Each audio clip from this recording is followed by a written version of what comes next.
देश और प्रदेश में कोरोना वायरस की दूसरी लहर का तांडव चल रहा है। प्रदेश ने जन अनुशासन पखवाड़े सहित एक माह के लॉकडाउन से तेज़ी से बढ़ रही संक्रमितों की संख्या पर विराम लगाया है। इस सब में अच्छी बात यह है कि हमारे प्रदेश में अधिकांश फैक्ट्रियां खुली है, चुनिंदा दुकानें भी निर्धारित समय पर खुल रही हैं, जिस कारण श्रमिकों का पलायन भी रुका हुआ है और उत्पादन का कार्य भी चालू होने से अर्थव्यवस्था कुछ तो सुचारू है। संक्रमण के दूसरे फेज में प्रदेश में सरकारी क्षेत्र के चाहे बड़े अस्पताल हो, जिले के बड़े अस्पताल हो, प्राथमिक चिकित्सा केंद्र हो या अन्य चिकित्सा इकाई, सबकी साख बड़ी है।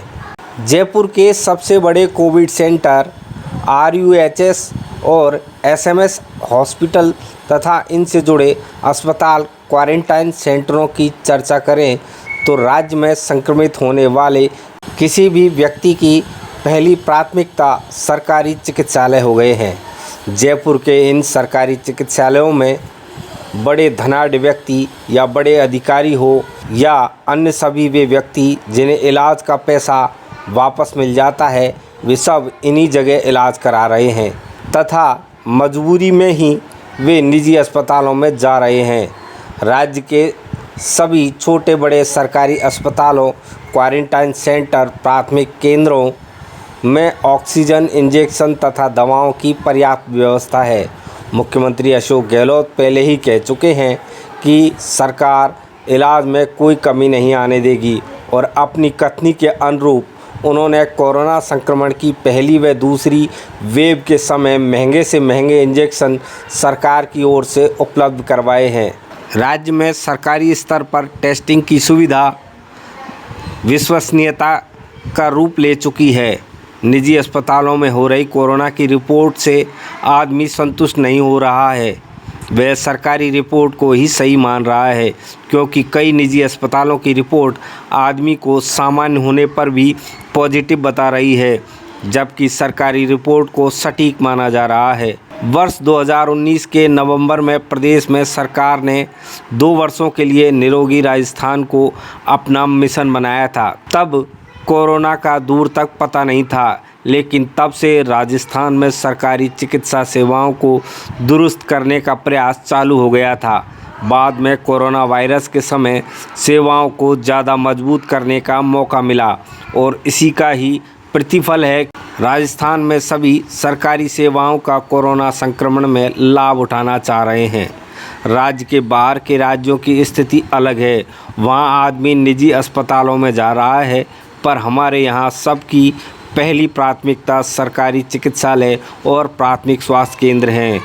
राज्य सरकार ने राज्य में निजी चिकित्सालयों की कोरोना संक्रमण जांच, CT स्कैन, ब्लड टेस्ट, अस्पताल में बेड चार्ज व अन्य शुल्क सब निर्धारित कर रखे हैं और सरकार की कोशिश यही है कोई इससे ज़्यादा पैसे ना ले, लेकिन इसके बावजूद भी सबकी प्राथमिकता सरकारी संस्था है, क्योंकि जो दौर चल रहा है उसमें सरकारी अस्पतालों और स्वास्थ्य केंद्रों की विश्वसनीयता बनी है।